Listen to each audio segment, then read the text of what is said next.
Gregg is on his way to the Devon Record Office in Exeter to meet Professor Bill Forsyth, who is an expert on the county asylum. Bill, I found out Selina Laythorne, who's my great-great-grandmother, was actually in a lunatic asylum, and I want to know more.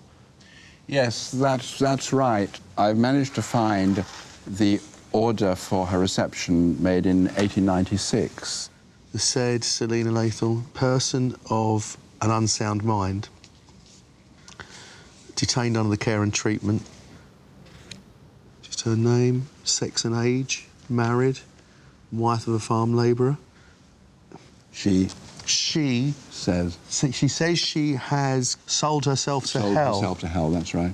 She has sold herself to hell and cannot go to heaven. Mary Laythorne, her sister-in-law, tells me she is always talking about being lost.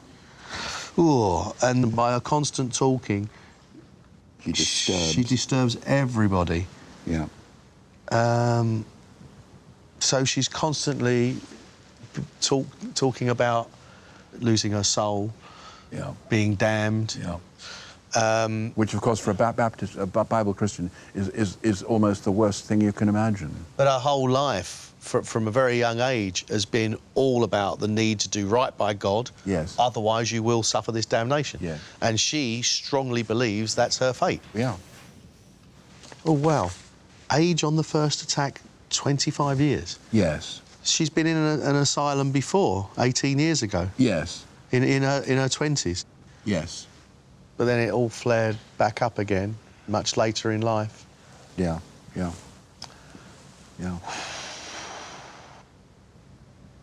Here we have the asylum record from her first admission. External appearances. Tall, thin, pale, and in poor condition altogether. Symptoms when admitted. Very noisy, shouting out texts and scripture and declaring that her soul is lost, twitches her face, bites her lips and grins. Yeah.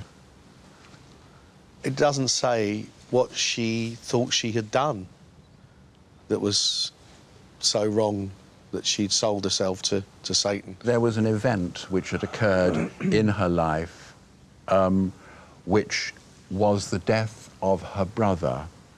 The imbecile, Richard? Yes. And he had died about 2 to 3 months before she was admitted. He died of convulsions at home. But if it's at home, Selina would have seen it. I mean, she worked at home. Yes. The death of Richard may have appeared to her to be a sign of God's wrath towards her.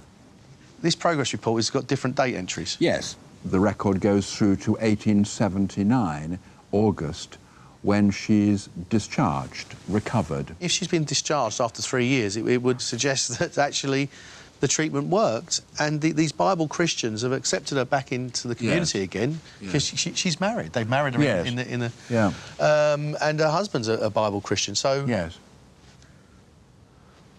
It looked like it was going OK for her. Yes. The first time Selina was admitted to the Devon Asylum, it was part of a new and radical approach to mental health care. The Victorians believed that asylums should be therapeutic rural retreats away from the stresses of city life. Appalled by the conditions the mentally ill had previously been kept in, they built an asylum in every county in the 1840s. Emphasis was placed on a structured work routine, good nutrition, gentle exercise, monthly balls and outings. This treatment worked for Selina, who was discharged after 3 years. But by the time Selina was recommitted 17 years later, conditions at the asylum had sharply deteriorated.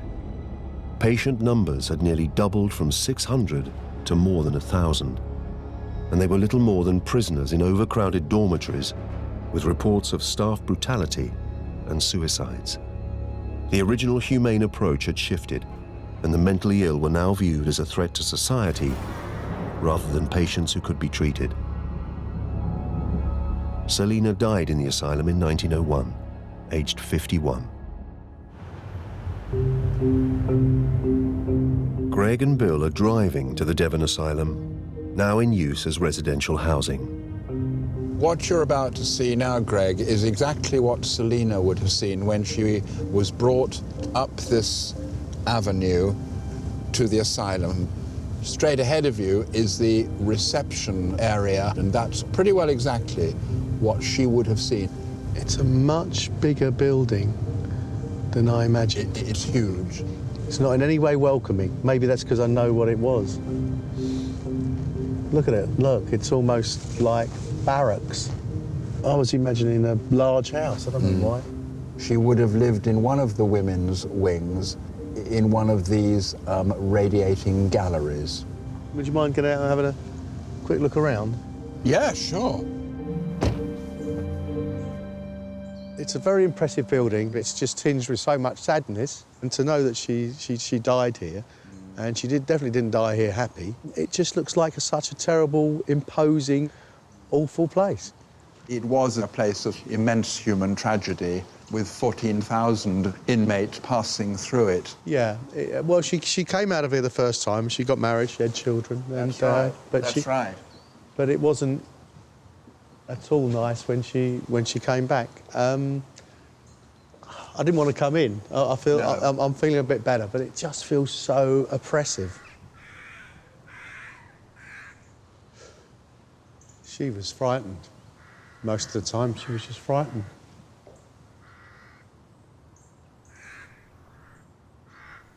There's one last thing I wanted to show you, Gregg, which is this.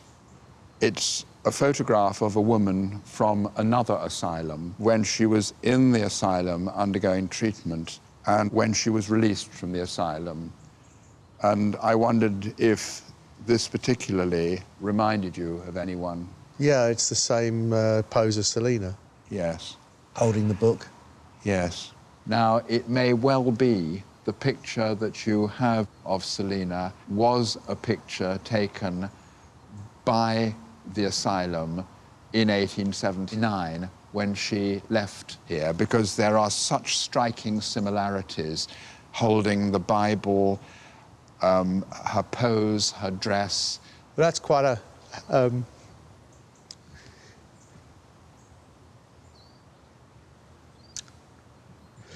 It's actually quite a happy picture because Yes. Yes.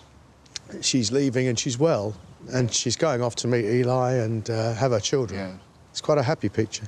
Yes. Sorry, it's such a sad place. Yes.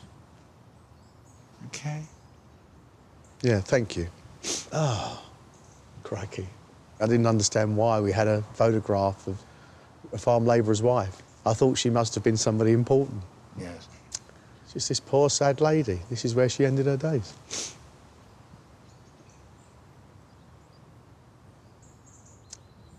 I really want to go home and cuddle the dog.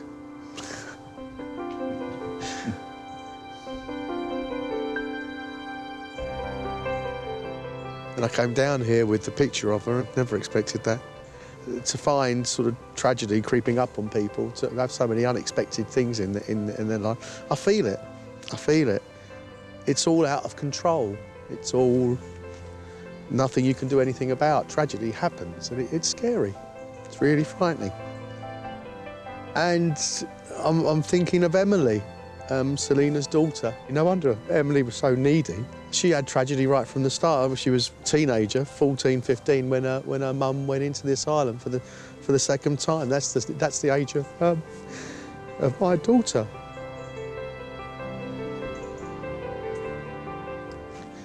Wow, what's happening? It's so sad, so sad.